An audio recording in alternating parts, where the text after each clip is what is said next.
There's an old amp in the cabinet. And below that, my record collection. I mostly have jazz LPs and hard bop records from the 1950s. They're all pretty well known. Really? Can we listen to some? I keep these jazz records underneath my amp. They're all pretty old, and I haven't kept the sleeves in great condition. I love every one of these records. A collection, huh? What kind of collection do you guys collect, viewers? You know, believe it or not, as someone that actually likes video games, I don't much care for collecting video games, like physical copies and whatnot. What I'm trying to collect out of interest, really, is art books, and it's not necessarily art books for video games. If it's an art book for a world, for like a type of medium, especially when it's if it's written, or probably gonna be a movie, a book, or probably mostly a video game. It's I'm really interested on the sketches, the initial sketches for every world, every character, every the things that the artists try to sketch and make and you know, and establish them whenever they try to make a game. And this is a process that it's done usually. We're gonna put some accessories. They actually sketch the accessory in multiple way. They give they showcase different ideas and choose one of them. I actually enjoy watching these, and that's why that's the main reason I collect art books. And a lot of art books are really trash. Like, they don't showcase any of that, unfortunately. And I think that's the most important thing about an art book. Every sketch, every character, every item, every place, every word was established. If it had initial sketches, I want to see them. I'm interested in seeing them, and even hear the thoughts of the artists that worked on them. That's my thing. That's the thing that I try to collect. Although I really did stop collecting art books for a time because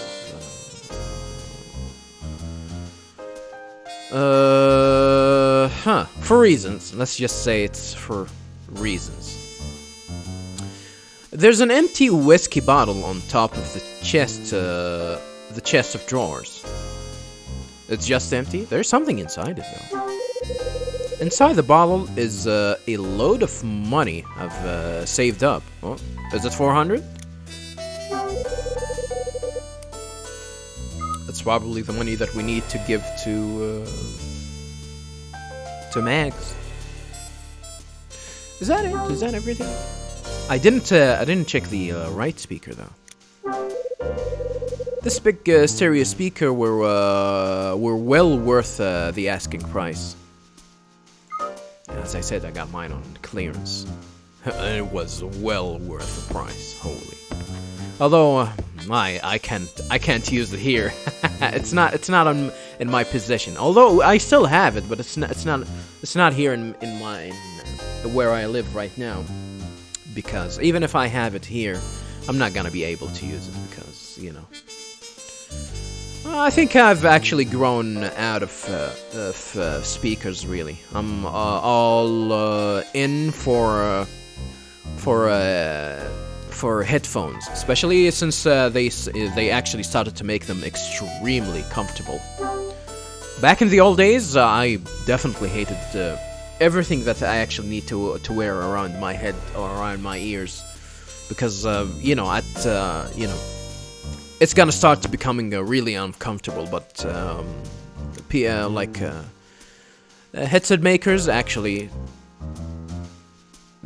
started making ones that are extremely comfortable, even though they are heavy. Once you wear them, you really don't feel their weight at all, which is amazing. I'm right at the moment, viewers. I'm rocking the Philips Fidelio X2. It costs quite the buck. It actually costs me more than my speakers. But it is well worth the price. It is well worth the price. And there are much more expensive headsets and headphones, viewers. Holy, like mine. I got mine like for around 250 bucks. But there are speakers that can sell for 600, 700, and these are, holy hell, these are studio grade. And have the highest quality possible, which I might actually get some. I get one, but I think that the one that I have is really, really good. It's my jacket. I remember taking it off and leaving it here. Oh yeah, we just did that actually. We just did that. We just took our jacket just a few moments. This leather sofa means a lot to me. We've spent many relaxing nights together. I'm not a fan of leather sofas, viewers. I don't think sofas, like, I tried leather. I tried having leather, you know, sitting on leather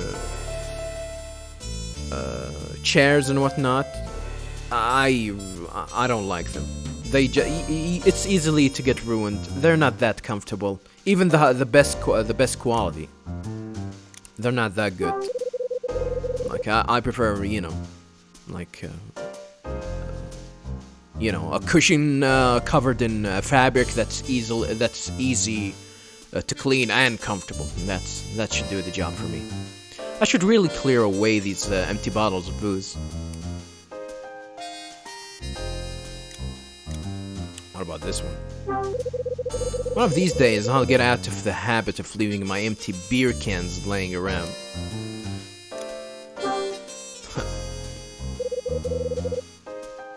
Well, I used to do that, but I read the letter I found jammed in the door. Oh, I didn't want to check that yet. Oh, I didn't want to check that out yet. Oh. So it wasn't in my briefcase. But I'm gonna go back and check what's inside it. Item: locate the Scarlet Star, which disappeared in Hotel Cape West 25 years ago. So first, I need to find out what the Scarlet Star is. Actually, come to think of it, is this even a genuine order? Well, one thing's for sure, this was a hotel 13 years ago. But why is something from that long ago appearing on an order? Moreover, what the hell is a Scarlet Star?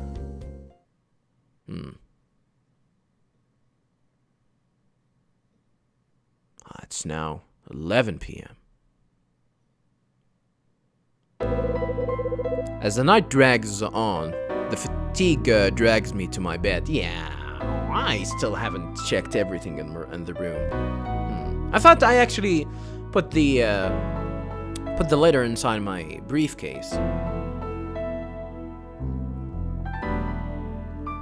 It's okay, it's okay. Not exactly a sound night's rest. Can't recall how many times I woke up. Well, I feel you there, buddy. I do feel you there. Just can't seem to fall into one of those deep slumbers. 4 years ago, after quitting the force and leaving Manhattan. So does that make it a year? Because he quit the force 3 years in the first game, so it's definitely a year from now. It's definitely a year from the events of the previous game. 4 years ago, after quitting the force and leaving Manhattan, I ended up working for Ed. He knew all about my past, but still gave me work. Ed introduced me to the world of locating things that didn't want to be found. This special service isn't publicized, but it has proved to be quite a flourishing business. But now it has canned me, and it's all come to an end. Shit. Then this. Why did such a bizarre order make its way directly to me? These kinds of things normally go through Ed first. Does this mean that his little side business isn't as secret as he thinks? Even if that's the case, it doesn't explain why I've been roped into this. I realize I'm not gonna get to sleep and stop trying. I slip out of bed, head to the window, and open the blinds. As I lean on the glass, I take in the view that stretches out before me. I should be looking right at the old LA night I know so well. But tonight, something feels slightly different.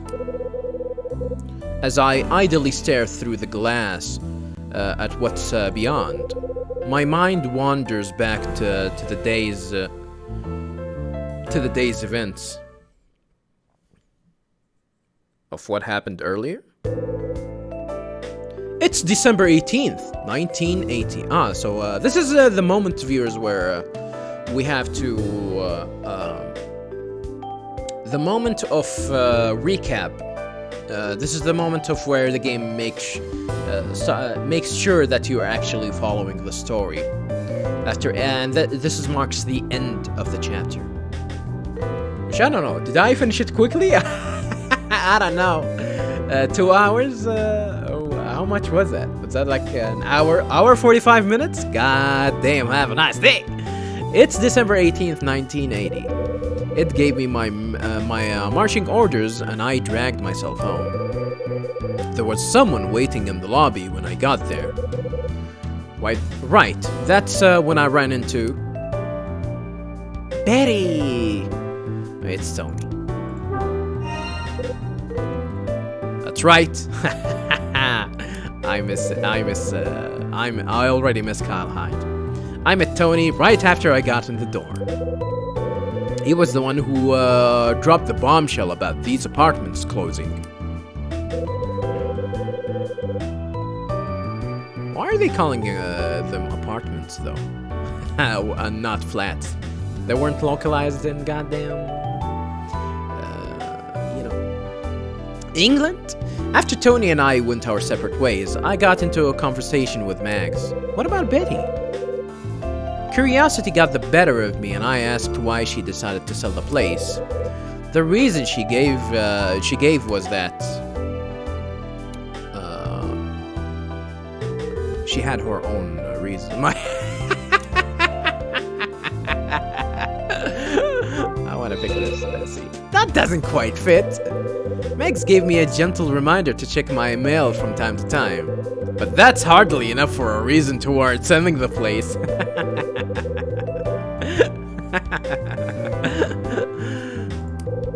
Alright, we know the reason why, viewers. She had her own reasons. That's right. Mags is feeling the strain of running this place alone and decided to sell. She also mentioned another reason for selling, but wouldn't elaborate. After that, I checked my mailbox as I agreed and went up to my room. I opened the door just like any other night and went inside. There were a couple of messages waiting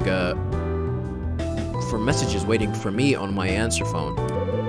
The second one caught my attention. It was from a guy I didn't recognize. Exactly. The voice I heard wasn't one I recognized. He told me that he'd left me an order to locate something for him. I'd normally get this kind of thing from Ed, but this time it came directly to me. It didn't exactly instill the most positive of feelings inside me. December 18th, 1980. I waited in my apartment, mulling over what my next step was. But I had an uneasy feeling and couldn't seem to shake it off. At that point, I didn't have any clue about the bigger picture. The Scarlet Star, something lost at Hotel Cape West some 25 years ago. Why did that order sheet come directly to me? And how does this all connect to the past? I'm worried this research might set me on a path to something I might not want to know. Ooh. Oh shit. You can now read the events of this chapter and the Last Window novel. What? What? What Last Window novel? Hold on a little bit. No, we're not gonna save now. We don't need to save.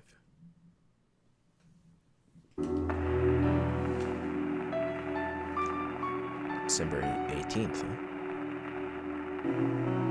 Hey, that's my room.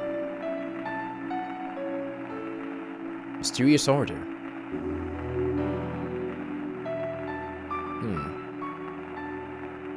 It's keeping you up, huh? Sleepless nights. Chapter 2, December 19th, 1980. The alarm in my cramped apartment starts to beep. Oh, come on. Can't you let me get just a little more shut-eye? I mean, you don't have to get up. You don't have anything to do. Every morning I have to fight the temptation to get a gun and shoot the damn thing. Oh. Guess the only way to stop that damn beeping is to get up and hit it myself. Okay, I get it. I lift my weary head from the pillow and open my tired eyes. On the table beside my bed is that damn alarm clock. It's 8 a.m., huh? Well, from 11 to 8. I guess that's it. Oh, I need to hit the alarm? Stop the alarm? Alright. Gameplay! Yes! Gameplay! 8 o'clock already. If I still had my job, this would be my cue to get up. Guess I don't need to worry about that kind of thing anymore, though. Well, you need to have a job, holy. You gotta have a job. I throw my head back down on the pillow and fall asleep again. Really? Oh, shit. Great. Now the phone's ringing. I reach out from my bed and grab the receiver. I don't think he had a phone near... no, I think, yeah, he had a phone near his bed. Yeah? From your voice, it sounds like you're still in bed. Who's that? Who's this? Jenny? Who the hell is Jenny? It's me, Kyle. Oh, Kyle, you don't remember your mother's voice after only half a year? Oh, is that Kyle's mother? We actually never had any interaction with Kyle's family. We only know that his father is dead. And that's about it.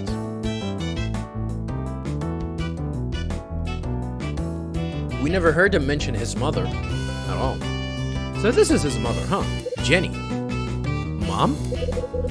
So it's my mom, Jenny. She had a tough time after my old man passed away. Had to raise me on her own. Now she lives by herself in New Jersey, working as a nurse. Oh, she works as a nurse.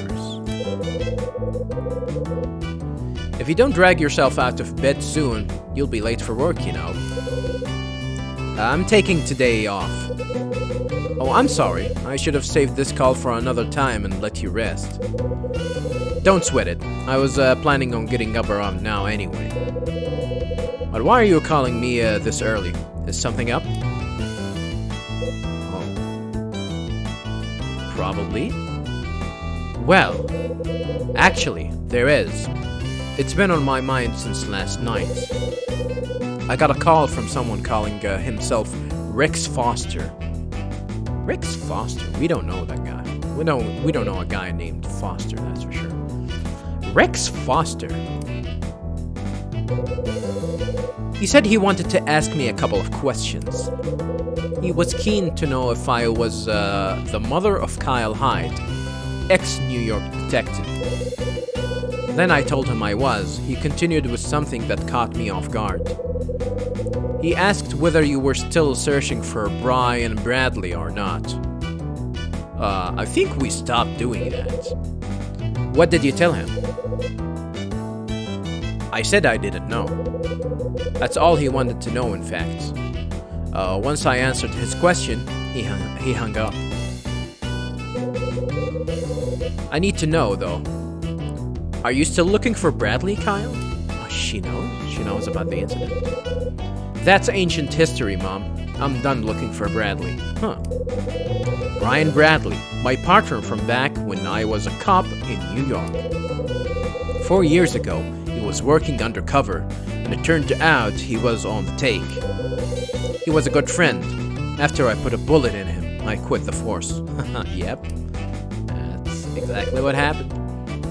That's probably for the best. Yeah, maybe. Who is this Rex Foster anyway? Can't say the name rings a bell. And Mom? If you get any more calls from strangers asking you questions, I know what you're going to say, but I thought he might be a friend of yours. He's not, I told you. I don't know the guy. I don't know anybody who'd call my mom to snoop around for info. Okay, I understand. Glad to hear it. Anyway, I gotta go, Mom. Oh, is that it? You're not gonna... Is that it? Kyle, wait. What? What now? How are things with Ed? Yeah, about that. About that. Ed, boss of Red Crown. He and my old man were buddies in a sense. They both drank at the same bar, and they got to talking a lot. It's been 25 years since the incident in the downtown parking lot. What incident that happened 25 years ago? When an officer on patrol came across my dad's body. Uh-oh. It was Ed, a member of the Los Angeles police force at the time, that found him. Oh no. So, I think we knew already that Ed and his father were buddies. But I don't know if they were actually, if both of them were police, were working in the police force. We know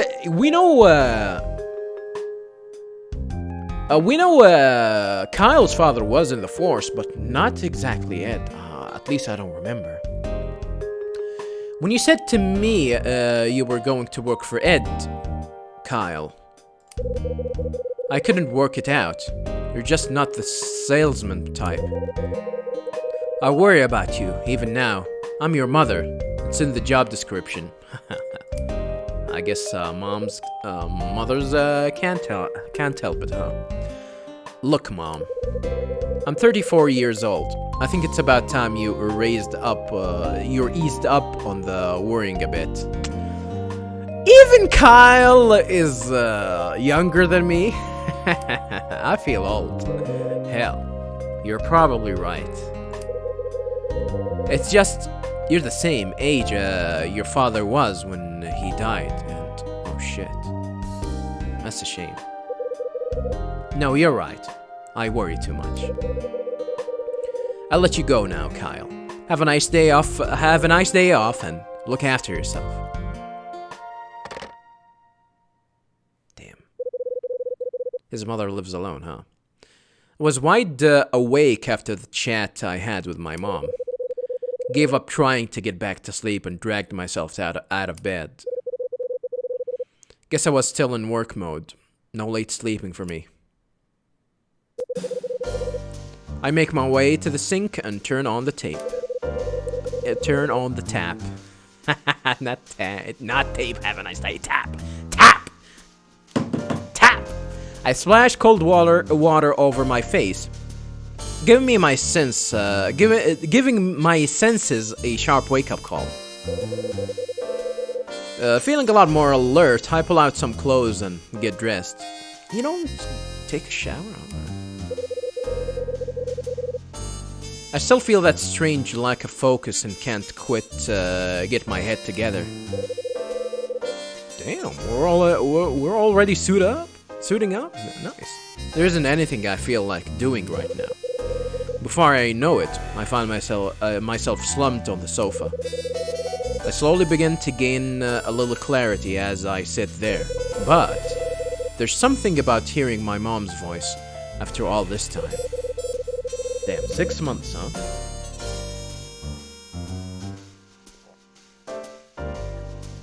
That and the fact I'm blankly staring at the worn-out wallpaper in my room sends me plunging back through my thoughts to a point somewhere in the past. A lot of reminiscing in this recording session. I start reminiscing about Los Angeles, the place I was born and raised. Sounds like a shitty place, I gotta be honest. Then about my dad, Chris Hyde. He was a man with little to say, so into his work that he was rarely home. My mom was working as a nurse back then too. I'd come home from school each day only to be greeted by an empty apartment. It feels bad, man. I was 9 years old when my dad died. 3 days after he left for a job. He wound up dead in a parking lot somewhere downtown. Who was responsible for that? Did they find out? Ah, this is Hyde's mother. I recall Mom crying for a solid week after it happened. After she managed to get her feelings together, she packed our stuff, then took us off to start a new life in Manhattan. From a shitty place to a shittier place. But from Los Angeles to Manhattan, that's, moving, like relocating like that is going to be expensive, that's for sure. Why did my dad have to die like that? Who wanted him dead, and why did we have to leave town?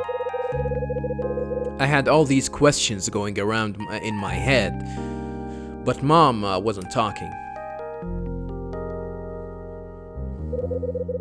7 years into our new life in Manhattan, when I was 16 years old, Mom decided to start talking to me about Dad.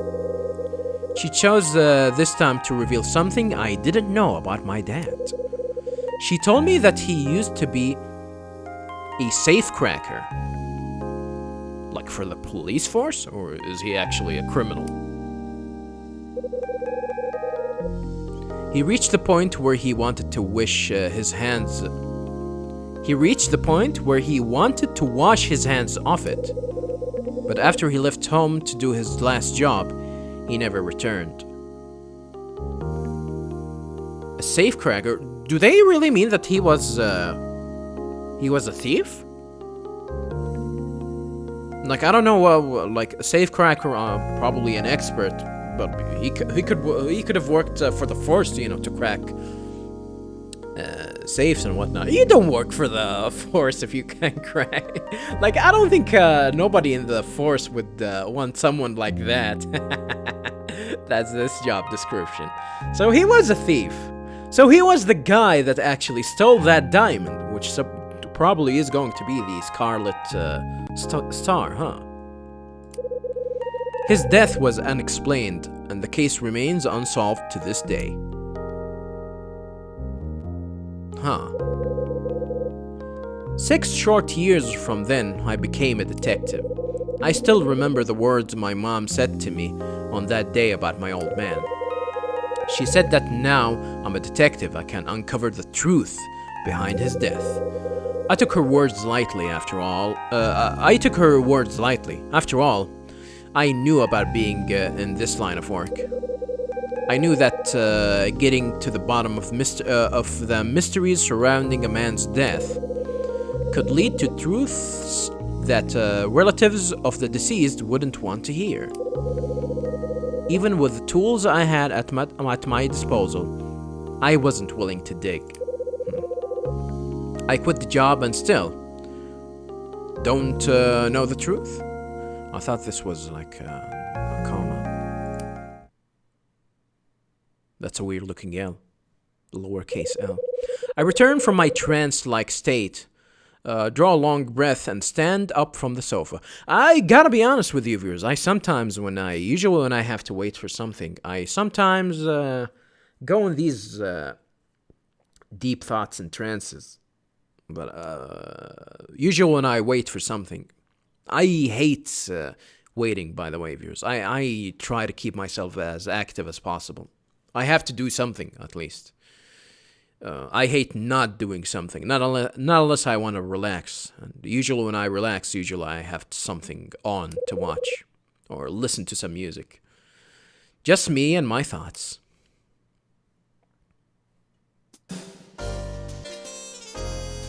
Alright, viewers.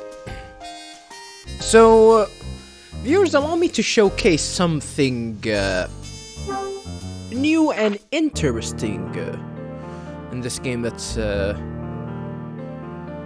I'm surprised that they actually introduced here, but you can see here that we have some sort of a bookmark. For those who played the first game or watched me play through it, they might actually know that there's... This is something that we've seen before. Let's go ahead and click on it. If you click on it, you will get introduced into...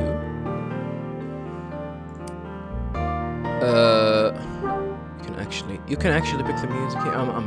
You'll actually get introduced to... a book called Last Window, The Secret of Cape West. It's an actual book. Written by Martin Summer. And for those who don't remember or don't know, Martin Summer was a character that we interacted in the first game. And he had an interesting past that we discovered. So what's the deal here? You actually have a book that you can read, viewers. And it's not like, I think this chapter is around, I don't know, more than 50. And the introduction, it's 80. These are classified. Whoa. Notes considering Kyle Hyde. Only read if confronted by difficulties. A reward might become available if this information remains classified. Really? Really? I really don't know. A reward may become available if this information remains classified. Maybe, so what's the deal with this book, viewers? This book actually foretells, tells you the, what actually happened throughout the story. And from the very beginning here, it actually goes into some details. It actually goes into some details of what transpired at the very beginning of what happened between Kyle and Bradley, and ultimately leading to Kyle quitting the force. I just skimmed, skipped through the pages a little bit and read a little bit about them. You know, thinking of should I actually include this in the playthrough or not? So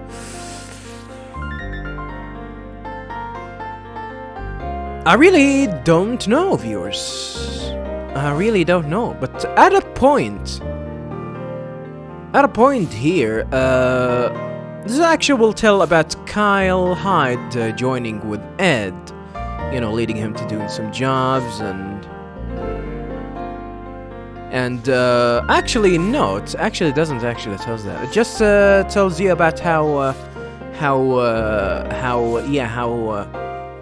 Kyle quit the force. From this point forward, it's just gonna tell you the events that actually happens in the Cape West apartments, which is the what we're playing right now. So it actually foretells what happened here. This will tell you about how we met Tony, and I think we're gonna talk about Betsy. I think no, Betty. It's not Betsy. This is Betsy. This is Nancy. This is Susie. Nah, it's Betty. We're gonna talk about Margaret Patrick.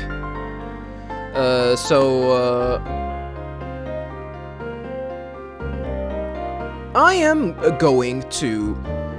I'm not going to read this, viewers. I might actually read this in a separate bonus episodes after I finish the game, if I am interested enough in this. But I don't think there's gonna be anything interesting. But I need to come back to this later to check these classified files. But since the game is going to reward us for not uncovering these classified files, I'm gonna refrain from doing so until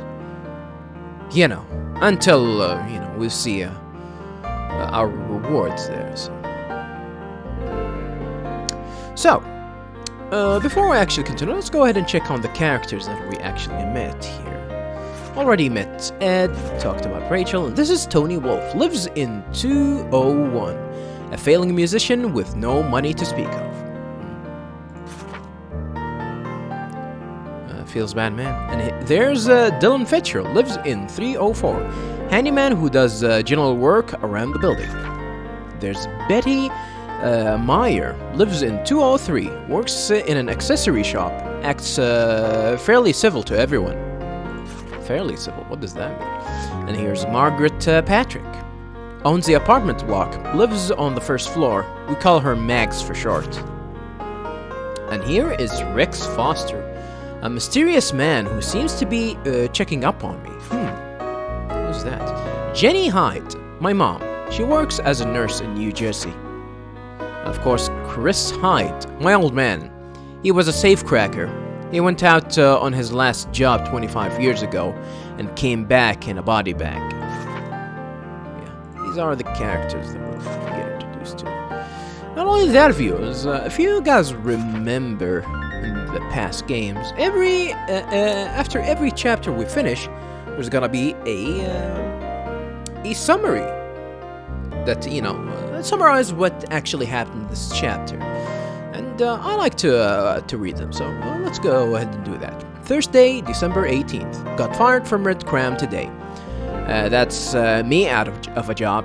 And even worse, I have to move out of Cape West apartments by the end of the month. I got an anonymous order sheet stuck in my door. They're looking for something called the Scarlet Star.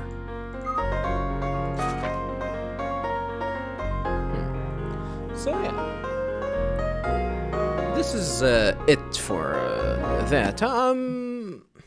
I'm still thinking about if I'm gonna read the books sometime in this playthrough or not. We'll see about that later.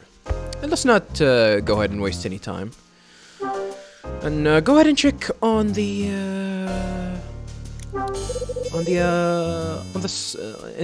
the apartment for the things that we haven't checked yet. My case is laying flat on the table. I think we're gonna be able to open it. All right. Okay, this is my wallet. You can tell I've been using this wallet for years. Is it the same wallet? This is the pen. A fountain pen. Can't go wrong with one of these. Much easier to write with than a ballpoint. Ballpoint. Boxers. A spare set of boxers. I left these behind last year when I was out doing a side job for Ed. These boxers were in your goddamn briefcase for a year? It wasn't pretty. Never forgotten to bring forgotten to bring them since.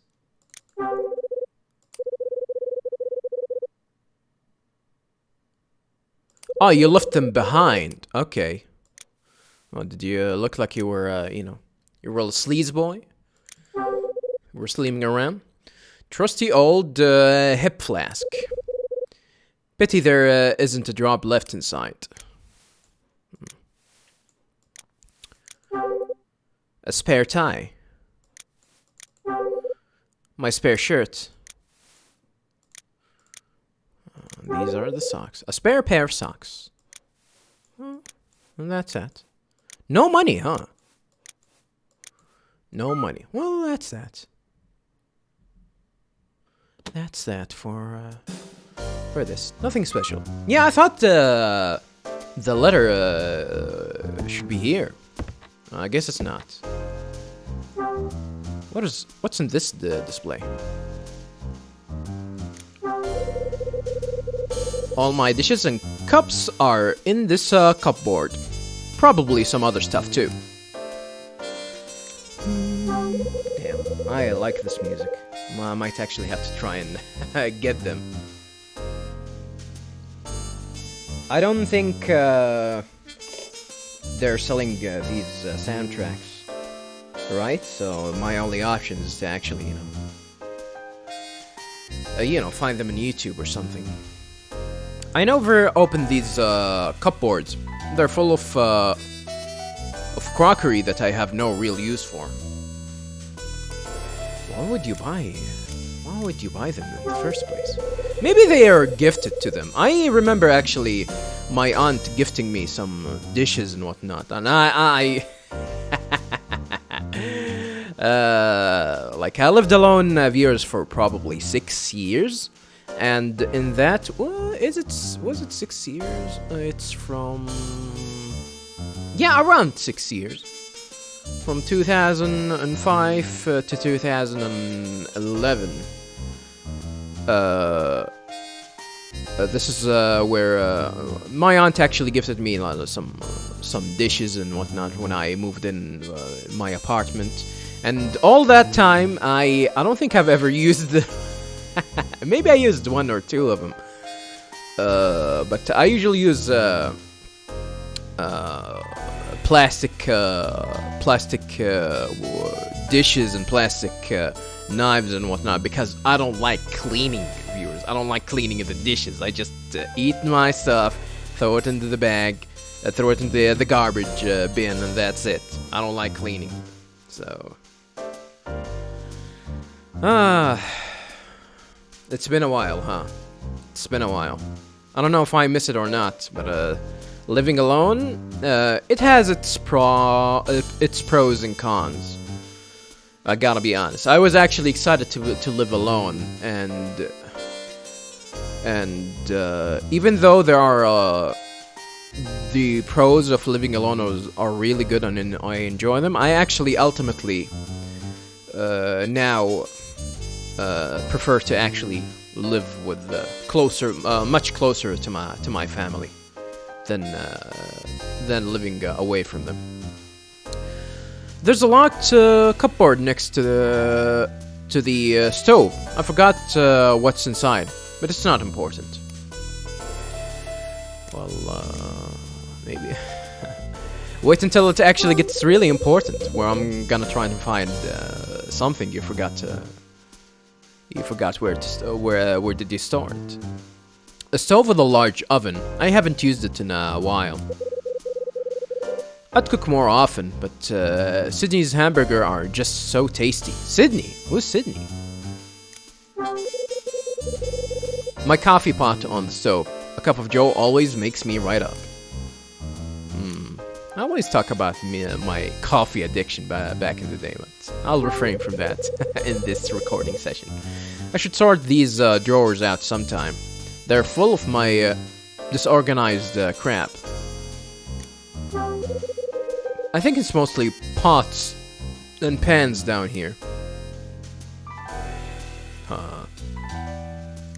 What's that? Vinegar? That's no vinegar. It's a bottle of sauce. I'm not sure why I left it down there. A good old-fashioned frying pan. I'll have mine sunny side up, please. Sunny side up.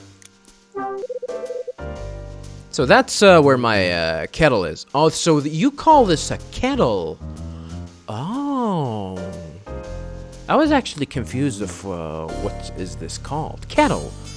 It might seem strange, viewers, but these utilities and gadgets that sometimes is actually used on daily basis, I don't know what they are called in English, because I never had to refer to that item in English. So kettle, huh? Well, I know what's a frying pan. This is a big pot. I could cook all kinds of things in here if I wanted. Never been a good cook, viewers. Never tried. Never will be. No, I have no intention of trying to learn or even trying to get better. If I'm gonna make something, it's gonna be eggs. No sunny side up though. I scramble my eggs. Well, sometimes I don't scramble it. But hey, I mostly eat my eggs scrambled. I'm glad I have these copper pots in case I need them. But who knows if I ever will. And with the spares, huh?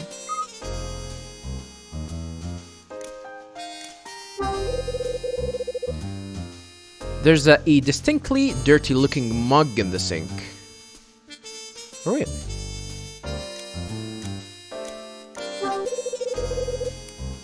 Oh, we've checked what's inside. Alright. What's inside here? These cupboards are mostly empty. I usually call these cabinets, but I think it's better to be referred to as cupboards. I don't think there's much in here, but I'll take a look anyway.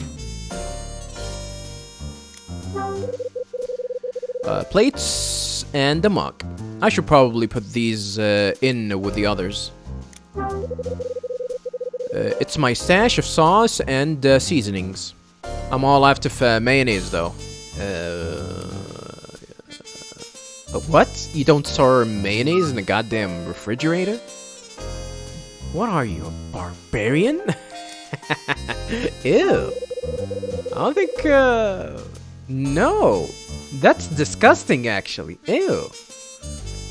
There's a refrigerator with a built-in freezer in the kitchen area. Oh, this is where you should store your goddamn mayonnaise. This jar of pickles is the only thing in my refrigerator that isn't starting to rot. Uh-oh. I can't get enough of these when I've had a couple of beers. What's it with pickles and alcohol? These apples may be nutritious, but I don't think they'd constitute a meal. Yeah. I remember actually having to do a an only apple diet, viewers. It was a stupid diet, by the way. You get hungry super fucking fast. Holy hell. Like, you eat 6 apples? I eat 6 apples and, like, in 2 hours? I would want to go to the bathroom. Empty my goddamn bowels. Alrighty, and I'm hungry. Hungry. What are these? Are these eggs? It's been so long since I last went grocery shopping. I don't even recall buying any lemons. Oh, these are lemons. Even though they look like eggs. I don't know. The shape, at least. Although they are colored yellow, but... I don't know where he stores his eggs. Maybe down here? Maybe he's storing his eggs over here.